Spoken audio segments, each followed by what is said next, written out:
and welcome to Pixelated Harmony, the voices behind video game music. I'm your host, Ryan Smith, and I'm excited to jump into this interview with our next guest, composer, producer, and sound designer with over 30 years of experience working on game titles like Dune Awakening, The Lion King, Blade Runner, and of course, Command and Conquer. Please help me welcome in Frank Klepacki. Frank, thank you so much for joining us. Welcome in. How you doing, my friend? I'm doing well, thanks. Appreciate it. Absolutely, absolutely. And of course, we were just talking beforehand. Frank is or has been basically a Las Vegas native. Been out here since you were 3.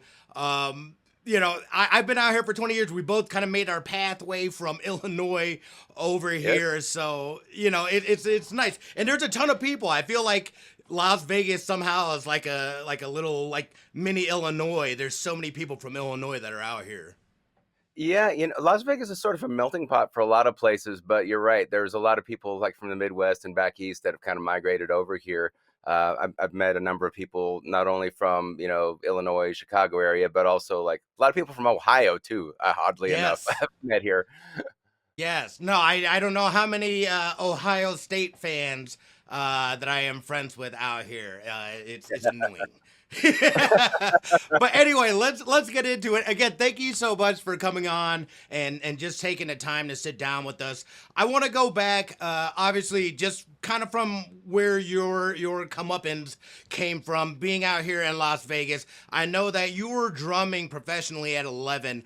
Kind of walk us through how that came about, how you got into music, and just that passion.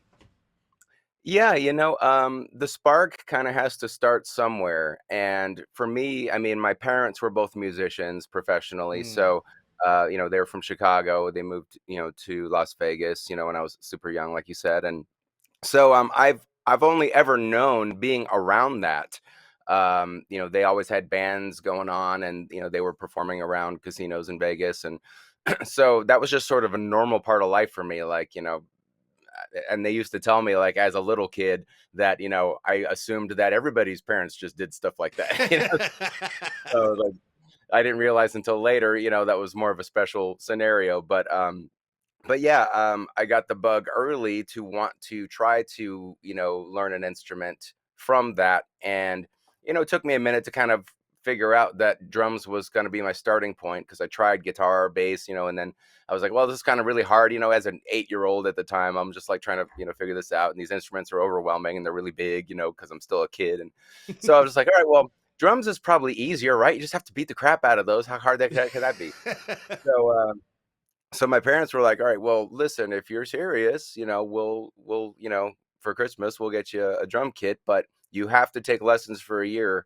That's the deal. Like after that, if you want to give up, great, but you have to do it for a year. That's the bargain. All right, okay, so that's how That's hard could fair. that be? Fine. So I did that, and I ended up really enjoying it. I ended up really taking to it, and that became something I became passionate about at a young age. So with that, a few years later, now I'm 11, and my parents were in a bind one time. It was a New Year's Eve gig that they had, and they, had an issue. Their drummer, dropped out or had a double booking or something like that. And they're like, "Who are we gonna get? It's a major holiday. Everybody's booked." And they're like, "Well, why don't we give Frank a try?" So, and I was already familiar with the material. Of course, I listened to him practice all the time. So I jumped in and rehearsed with them, got the show down, and yeah, I played 5 hours for my first New Year's Eve Wow. gig, and got paid for it. So that was my first pro gig. That is Um, amazing. yeah, yeah. So that's how I got started in music. I started as a drummer first and foremost, and I just quickly like started climbing the stairs of the next goal that I wanted to hit. So Hmm. as a drummer, first of all, I was like, okay, I'm really like I learned a lot of music, and now I want to find out what's the most challenging thing to pursue. Like what drummers should I be listening to? And I got really into rock music and heavy metal music at that time. I wanted to, learn from drummers like Neil Peart and Stuart Copeland and Charlie Benante, from Anthrax and stuff like Hmm. that. And so, just a very diverse sounding drummers, all completely different styles. John Bonham, of course, all of the greats. And so I started absorbing all of that. And then a little bit later, I got into funk music, because Mm. that was a whole other genre that, groove was such a big part of. And I was like, wow, this is like also amazing. And, how do I dive into that? And I discovered Sly and the Family Stone, which is my favorite band, and so when I saw their Woodstock performance on television on their classic concert, that really just threw a light bulb above my head, and I said, "Oh my God, that's what I want to do." That's when I knew, and then from that point on, I was always pursuing something that would make me feel like that, like Mm-hmm. that kind of music, that kind of energy, that hybridization of those styles of music that made that so special. And that's what I was kind of chasing ever since. But I've always been a diverse musician in that I've liked multiple styles and genres of music, but funk just happens to be my favorite, and rock and metal being right behind that. And of course I developed a love for electronic music after that. But I really started getting into original bands as a teenager, like I said, trying to pursue that feeling. And that led me to wanting to be a composer, because every time I tried to come up with an idea for a song in a practice, they would look at me like, I have no idea what you're saying. And I was just like, okay, I don't speak their language. That's the problem here. There's a barrier that I need to overcome. So how do I do that? Well, maybe I should learn another instrument, right? So then I Mm. started learning keyboards so I could figure out what key, what notes, what chords. Then I started learning guitar a little bit. I was, older, I could grasp it a little bit better, and, Mm-hmm. started figuring out ways to come up with riffs and chords. And so then I started being able to communicate these ideas, and then I was able to contribute, and I felt good about that. Well, then, of course, the more I practiced, the better I got. I started using a friend of mine's 4-track recorder and recording multiple layers of ideas I Oh had, to the point yeah. where I could just write a whole song by myself. And I was just like, wow, that's awesome. I could just do this, And so then that got the gears ticking about being a composer, or at least being a songwriter. And it wasn't until towards the end of high school that, I also had a passion for video games. I was a gamer, playing computer games and console. I grew up with the old Atari, and then onto the Nintendo days and stuff. And so then I heard about Westwood Studios. My cousin was the vice president, Lewis Castle, and so I was looking for a summer job between my final year of high school, and so he's like, "Hey, well, we might have a tester position open. It's like kind of the minimum wage thing, but if you want to just have a gig, so they interviewed me and had me come in, and I just was a tester there for the summer. But that was the beginning of opening my eyes to video game development. Then I could Mm-hmm. actually meet people that were making the games and kind of see the behind the scenes of how they're putting these things together, the art and the design and the programming, and of course the audio. And it was very intriguing to me to have conversations with all these guys and just kind of learn a bit about the process, and and just be wowed by their work and know how these things are put together. So I wasn't the best tester, admittedly, because I was so distracted. So I wasn't invited back as a tester. But it was just it was nice to have that experience, because I got to Yeah. meet a lot of people and get an idea of what video game development is. And so I then, after I was getting ready to graduate high school, I approached the audio director. His name was Paul, and I said, "Hey, man, if I can be of any assistance to you, if you need an intern or an assistant or something to help in the audio department, that'd be something. Yeah, I'd be interested in that, because I'm composing music myself, and been a professional musician, and I tinkered with sound on the computers and stuff, so I have some idea about it." And so he's like, well, that's an interesting idea. So let's, have you try out some of our programs, see how you take to it, if you can, get the gist of it, and, we'll take it from there. So kind of was on a trial period basis for a few months. And after passing that trial period, he offered me a full-time job, and the rest was history. That is that is amazing. And just that, it's interesting that you say too about I keep seeing how just the evolution of music and how it's kind of grown with technology, and as artists, how artists have, been so adaptable enough to take something that's physical and then adapt it to no longer now an analog medium but a digital medium, and being able to adapt that. And then your other loves for, video games, like you said. I've got to ask, did you ever play the oh my goodness, why am I spacing it, Space Quest, the Space Quest series? Oh yeah, Yes, absolutely. classics. I Dude, I love played all those. those Sierra games back then. You know, I played the King's Quest, Police Quest, Space Quest. Yes, Yeah, all of that stuff. I love it. That Leisure is Suit that Larry. is yes, Leisure Suit Larry. You can't go wrong with it. And of course, unless you were sleeping under a rock, you probably heard of Command and Conquer as well.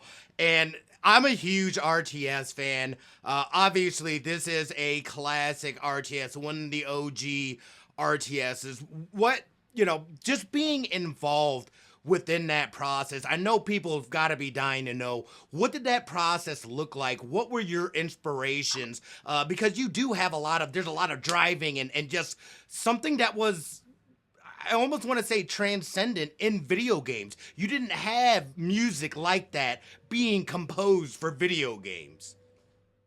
Yeah, that's an interesting point you bring up, and it wasn't something that I gave much thought to really at the time. I knew that we were doing something fun and special. I mean, I think the whole team kind of had a sense of that actually, because Mm-hmm. when we started, getting that game together and getting those, first, playable levels and missions and stuff, it started to feel really fun and special.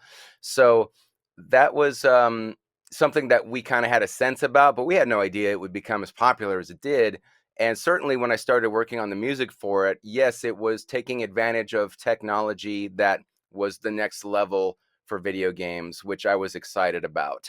Mm-hmm. Up until that point, we had relied on MIDI scores with MIDI playback through sound cards and chips that were included with game consoles, and a lot of it was FM synthesis based, sometimes an occasional sample playback channel. But now we had the capability of streaming wave files back. Even though we had to downsample them into like 22K mono, it was still at least a representation of the recording of the song the way that we would intend it to sound. And so that's what was really new and exciting for me at that time. We had done it with one other game right before that, which was Legend of Kyrandia 3. And so it was like right on the heels of that Command and Conquer was also taking advantage of that technology. And so yeah, as far as inspirations go, that started with a meeting a kickoff meeting we had with myself, the president of Westwood, and who was heading up CNC, and then also our Mm-hmm. audio director Paul, and we all sat in Paul's office, and we all basically brought ideas of music to the table of what do we think would fit this kind of game given the subject matter. And Mm-hmm. so we started kicking around just and listening to CDs, like one after another, like okay, so what about this idea? And it would be like, a soundtrack. What about this idea? It'd be like a rock metal band. This idea would be more electronic. This idea would be more, something more hip hop or edgy, because we were looking for stuff that would have more of contemporary flavor to it, something Mm-hmm. that echoed the times of what music was able to communicate, but how does that fit into this modern military near future setting that's borderline science fiction? And so yeah, that was the interesting thing to discuss, because we really didn't know what would work well unless we kind of put our heads together, and I had the opportunity to kind of try some things, and I was encouraged to do that. They were like, what, Mm-hmm. don't think about limitations, just try a bunch of stuff based on what we talked about, and we'll see what works, and that was kind of the idea going in. This is also indirectly why Command and Conquer's soundtrack is so diverse, because I tried all of these different things. They put it all into the game to see what people would respond to, and Mm-hmm. everybody kind of liked the variety, oddly enough. So instead of zoning in on a particular genre or a particular style, they just left it all in. Yeah. Yeah. No, well, and I think that's really interesting too because I feel like a lot of times people try to, put viewers, listeners, whatever into a box.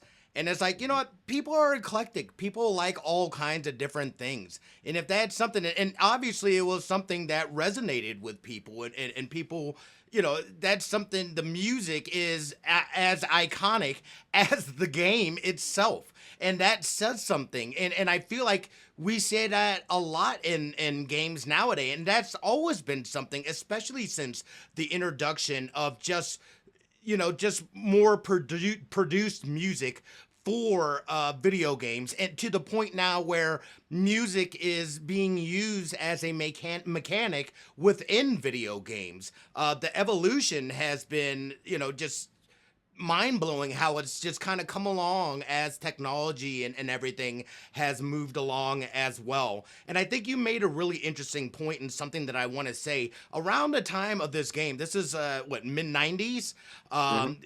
We had what, Desert Storm and things like that that were also politically going on. I'm just wondering, did any of that stuff have any kind of impact on a game like this, or is that something that just kind of, is like, hey, that's something that's going on there, we've got this going on, we're not touching it?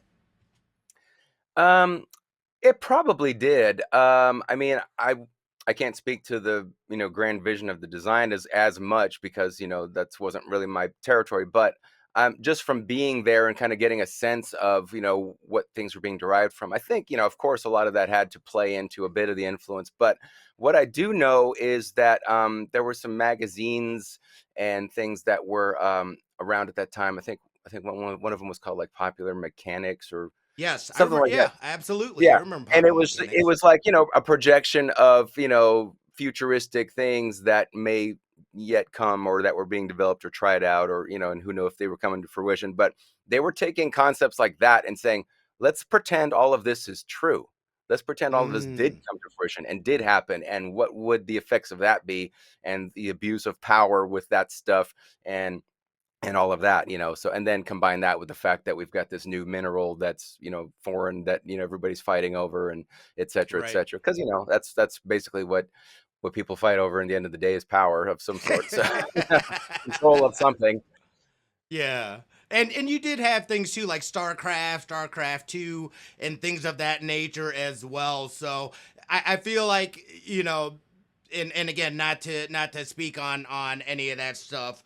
But that stuff I feel like had less of an impact on games and just how people saw that stuff and whatnot. So I totally understand that. But what is your I guess, what is your reactions and feelings been, just, how much the music of this game, you know means to people, and just how much it just kind of, like, to me it just kind of changed the game of music in games.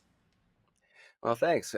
Yeah, it's something like I said, I didn't give much thought to at the time, and even when the game came out and started to gain traction and popularity, Mhm. we were getting fan mail about the music and stuff, and people were asking, for soundtracks and whatnot, and I thought, well, that's kind of fun. I'm sure it's just a few diehards out there, like that's a nice thing to hear.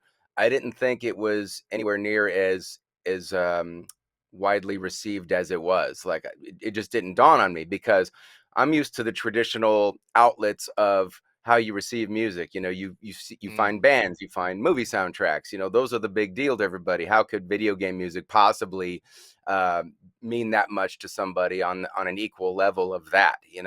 Um, and particularly anything that I had done at that time because it was so new. I was just like, I don't understand how this would be more popular besides just a handful of people. right. But of course I was greatly mistaken, and it wasn't until the sequel Red Alert came out that it really blew the doors off in terms of the response and the overwhelming response, I should say, not only to the Mhm. game but to the soundtrack too. That really then I started getting like nominated for awards and stuff, and I was just like, oh my gosh, this is so much bigger than I think it is. I can't believe this, like, so it was really just an eye-opening sort of moment, and I was very flattered by that, of course, the fact that anything I could have done for a fun game that I was just having fun creating Hmm. could resonate that much with people, and still does to this day. We can only ever be grateful that that many people around the world decided to choose that as their jam. Yeah, and is that kind of like the point where you're like, I'm gonna stick within this genre, or has it been more of a like, hey, if something comes up, I'm gonna do this, but I'm just kind of, floating around doing whatever, and obviously that's something that you do, but I mean, you've worked on a ton of just iconic games, and I feel like that's not by accident. Well, I was fortunate enough, like I said, to integrate into Westwood Studios in particular at that time. The fact that I got the opportunity to come on board as a composer, full time composer, Hmm. I got to be a part of all of those great games that we were able to do, and it was such a great culture. I felt at that company, everybody had great camaraderie. Had a very like family work vibe to it, like that's something that gets tossed around a lot when people like their job, but I mean, it really did feel like that. It really felt like we were all part of something special, and we all acknowledged that, and we enjoyed hanging out together even outside of the office, and playing games, and it was just like I said, a great culture. So when you're immersed in that, and it just helps feed the creative machine of your Hmm. contributions. So getting to work on games like like the first RTS, even, which was Dune 2.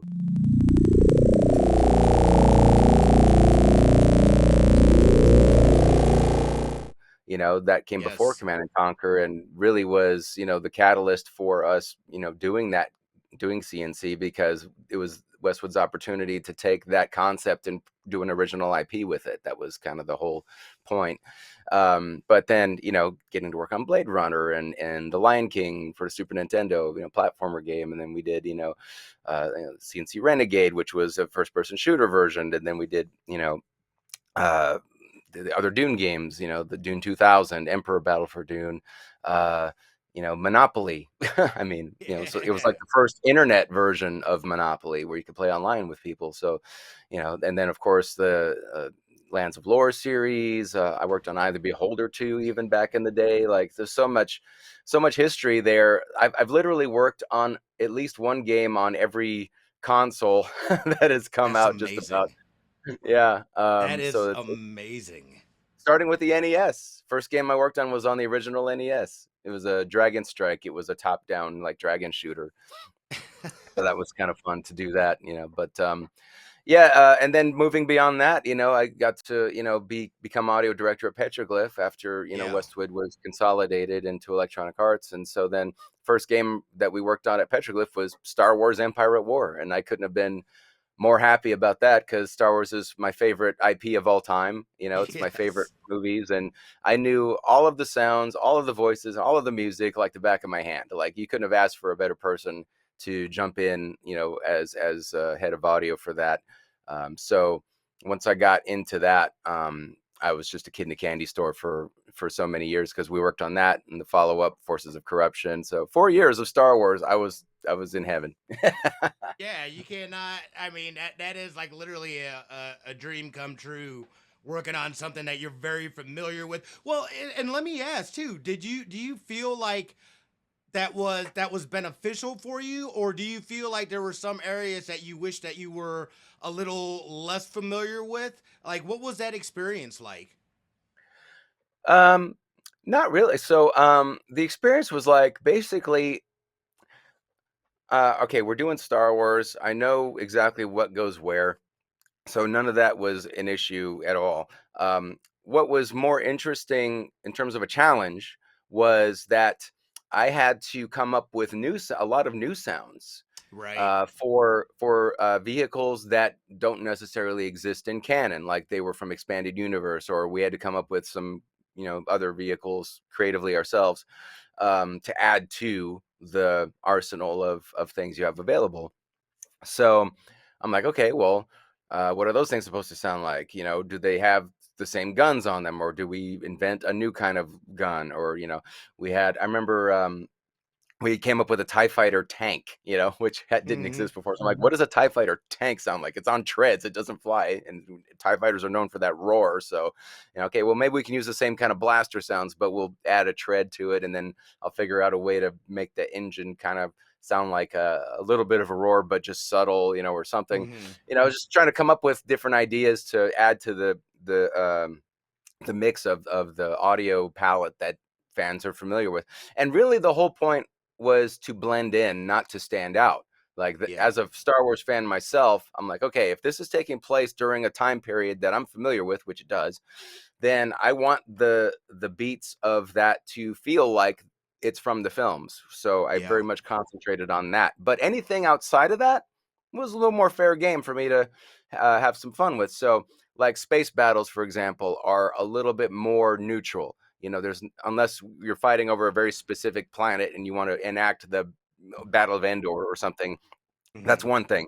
But I was able to write new themes in the style of John Williams that were more neutral for space battles, or for even for land battles, different worlds we haven't seen yet, and situations like that. So it was fun to contribute alongside of the existing materials that we had that we could use from the films we had permission to use from Lucasfilm. So it was just a matter of blending it together and making it seamless. So it wasn't, I could have easily tried to let my ego go a little bit. Oh yeah, I'm going to make sure people know it's me on this, but that was not Right. the point at all. I was like, no, it's better if people don't know it's me. It's better if they just feel like this is a true Star Wars experience, and anything new should just blend in. I absolutely love that, because that is something, especially as an artist working on a material that you're really familiar with. There is that that almost like you don't have to have an ego about this. You don't have to be afraid of this or anything like that. This is something that you can dip into, something that you've been a part of, and like make it feel. I love how you said that, just the subtleness of it and it feeling like, hey, this belongs. This doesn't seem like, whoa, this is jarring thing that comes out of nowhere that has this brand that I'm familiar with that feels Yeah. nothing like the rest of that universe. I love the fact that you're able to just kind of settle into that. And not only that, so you're not only working on the music, but the fact that you're working on the actual sound design, going in, creating the sounds for this new vehicle that nobody's ever heard of. I really feel like it's a unique perspective to be able to come down and come through that in terms of that. Is that something that you kind of was like, let me really get a grip and get a hold and really get into this audio in terms of that, where you could have just been like, hey, maybe somebody else works on the sound design, I'm just going to work on the music. Yeah, I mean, I could have easily just went that route, but yeah, like I said, it was cool for me to kind of experiment with that, and be able to add to that palette, because I'm so familiar with it. I was completely confident, from the get go, that that would not be an issue for me.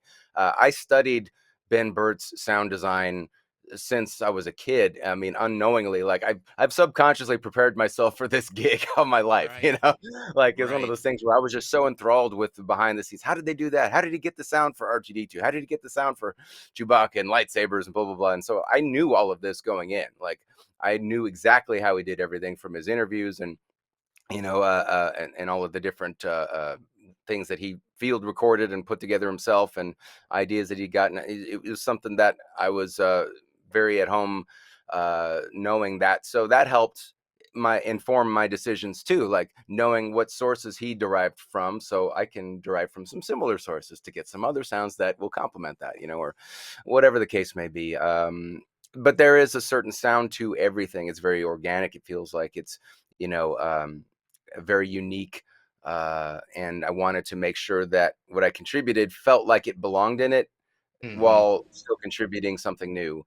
Another example, when we did the Forces of Corruption, which was the expansion for that, there was a unit we had, the Witches of Dathomir, and they have these lightsaber whips, and I'm like, Oh. okay, how do we make that sound like that? So like I know what a lightsaber sounds like, I know what a whip sounds like. How do you combine those two together to make them believable? And so I kind of figured out a clever way to do that by taking the hum of the lightsaber, running it through like a vocoder, and then Mhm. adding a whip into that so that it becomes one combined thing that's resonating through the same filter, and gives that effect of, okay, this is a lightsaber but it's got a crack to it. So Yeah. you know, that That's was kind of that is fun so to cool. do some things like that. Yeah, that is. I've got to ask. So, the games that you work on, do you play them or are you not? I know you said that you're a gamer and obviously you're busy. Do you get time to play the games, like sit down and kind of jump into them? Yeah, so fortunately for me, like, yeah, I play them a lot during development. Yes. Because you have to test everything. You have to test your work. So at the very least, you're doing that much. Mhm. But sometimes I'll find myself getting into it, and I'm like, oh, I got to finish this level. So it's fun. And actually, they do have company like designated times of day sometimes where they're like, hey, we've got X amount of this game done, and we'd like to have everybody play it just to give their feedback, kind of thing. So Mm. we do have that occasionally too. I've been fortunate to work at designated companies, like with Westwood and with Petroglyph, where we it's 9 to 5 Monday through Friday. Mhm. So I'm part of the whole development process from start to finish. A lot of contractors, if you're contracting on audio for games, you don't really get that luxury. A lot of Yeah. times they bring you in towards the end of the project, when most of the stuff is done. And then that's kind of understandable, because then now they know exactly what they need as far as a grocery list of, audio or music or whatever. So, but then Mhm. you have a limited time to work on it. So maybe you don't have as much time to play it. You might be able to get a sense. They might forward a build to you, or if it's, like hush hush, they'll just send you a video of gameplay or something like that. So you Right. just, work with the materials that you're given, and how much access you're given. And you can make your decisions based on those kinds of things. But I've been fortunate enough to, like I said, be part of development for the majority of the games I've worked on. There's only been, a handful of games where I've just been more of a, contractor on the outside, and they just kind of give me limited info or Right. videos to kind of gauge to that on. So, I feel like that is a lot of folks that I've spoken with, that's the experience that I hear more about. I feel like it's not very often that you see the same composers or same musicians working on the same projects. yeah. Mainly because the industry has changed so much. It's kind of crazy to see you don't have that.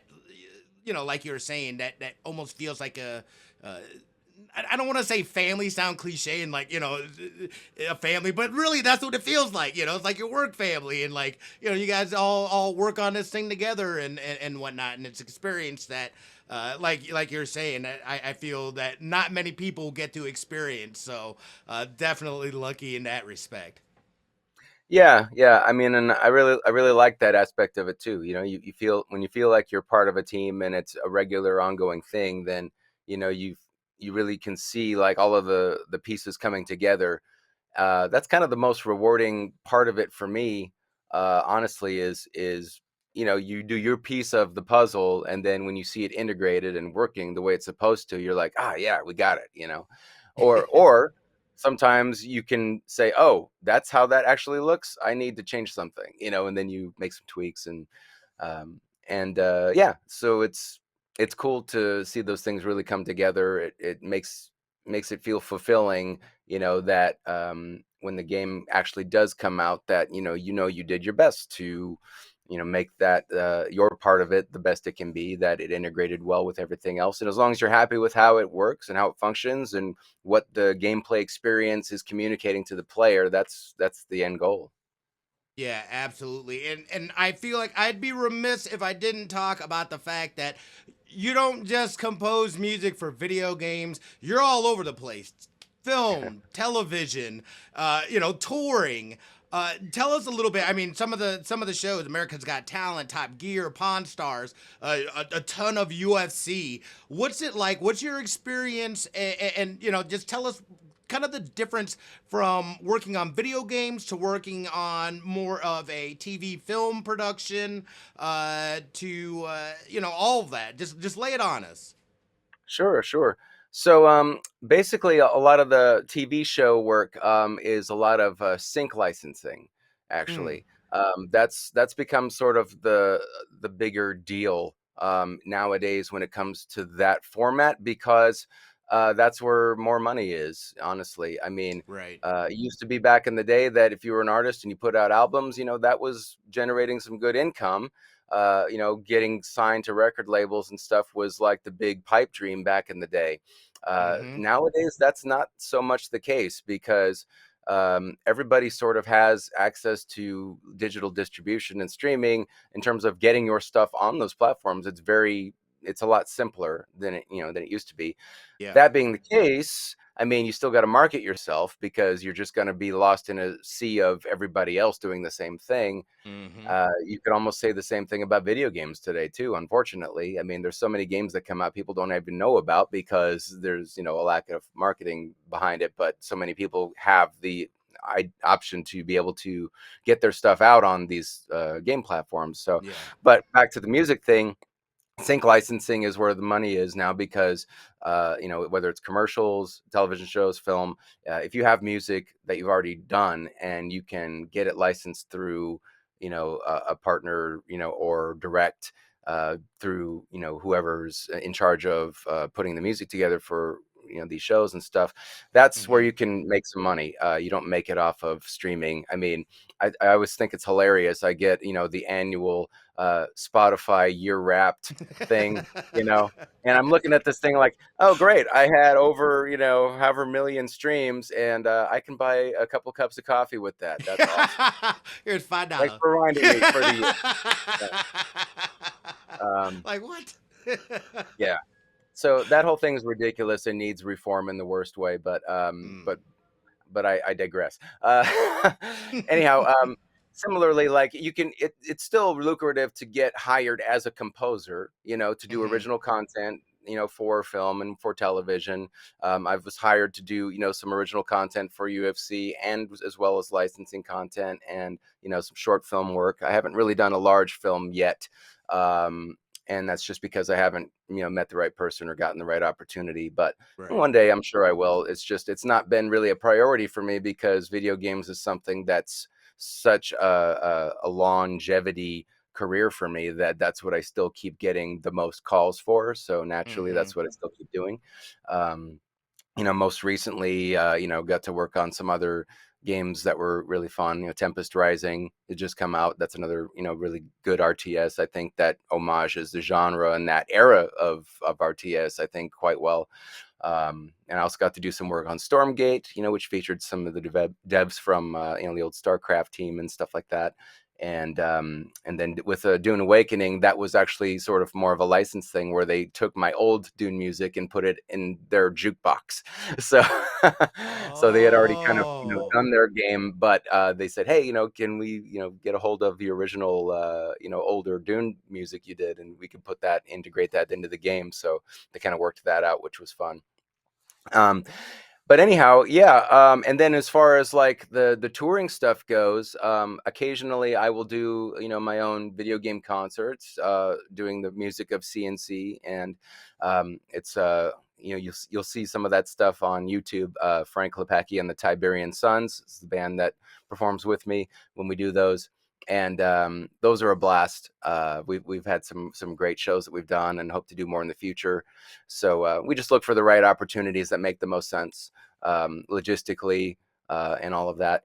But and then so when we do those shows, it's great to have the energy of how those sound live because Yeah. I had to kind of rethink how to arrange those for that setting, for those for those players that we have within the group, and how do we designate it, who plays what. So I switch playing guitar and keyboards most of the show, And then Tony, who's also he plays guitar and keyboards in the show. We both alternate those instruments primarily. And then one song I'll get on the drums and do a little feature there. Another song Tony will switch and play bass, and then the bass player plays guitar. And so, we do a lot of swapping around. It's nice to have multi-talented people in the band. And then even their drummer will play keyboards while I'm playing the drums. It's a lot of good stuff going around there, and it's fun to realize those songs. I've always dreamt about doing that from a long time ago, and I just didn't know what the right situation would be to do that. And finally, that situation was presented. We played MagFest, and when we played convention in Czech Republic, and we've had some other offers on the table since, and just looking forward to the next thing. That's one thing that I do for touring. Another thing is I am also the full-time drummer for the Family Stone. So Sly and the Family Stone, like I mentioned before, being my favorite band growing up and really getting me into funk and loving that music. I was fortunate in the late 90s to befriend the original sax player for Family Stone, which is Jerry Martini. And we were sort of like just email buddies in the beginning. And after that, after about 10 years of our friendship, he, said, "Hey, we've got some changes in the group going on. We need a new drummer. Would you like to, be the drummer?" I'm like, "Oh my God, yeah, of course." So I've been, playing with them ever since. That was around 2008. So yeah, talk about dreams come true. That's another one for me because, like I told you earlier, pointed at the television screen saying, "Hey, I'm watching Woodstock, Family Stone. This is what I want to do." 2019, we get invited to play the 50th anniversary of the Woodstock concert. And so I'm literally playing with the Family Stone at the original site of Woodstock in 2019. So, I mean, amazing. I had goosebumps on that show, and it was just like, oof, it's crazy. So that was awesome. I love playing with them every single time. Yeah, so that's another group that I tour with primarily as well. Another group that I tour with once in a while is Tina Guo.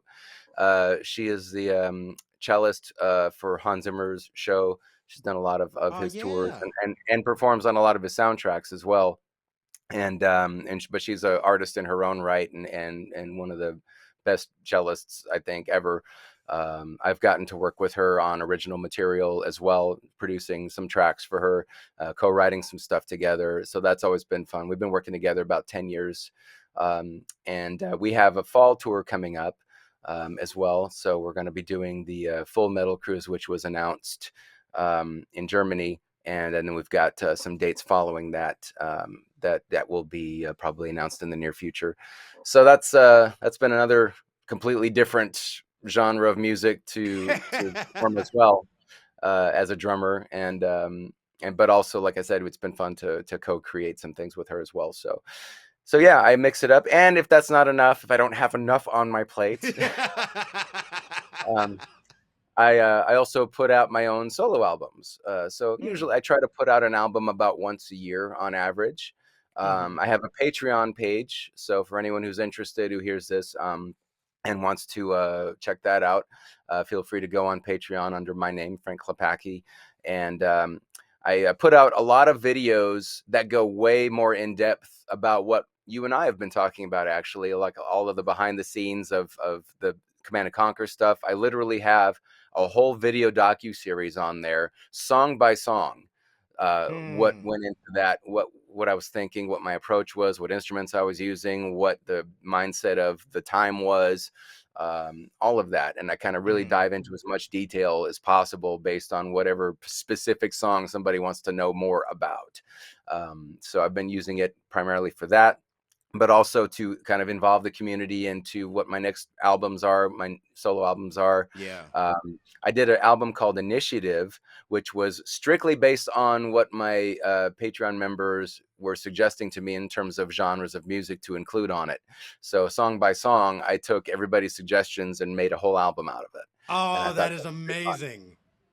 And then for some of the higher tier members, I'll let them even name the tracks. So I was like, hey, what, give me some song titles and I'll include that, and of course I credit everybody, in the thank yous and everything like that. So that's been a fun way to kind of really bring in that community much more personable into what I do.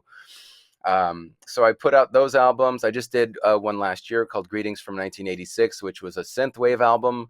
So Nice. I focus on some genre stuff sometimes. I now have a funk album that's coming out this year. I have a project called Face the Funk, which is my sort of, funk band that I put together. It's like a 10-piece band, 5 horns, and it's all homages that old school funk sound that I love so Yeah. much.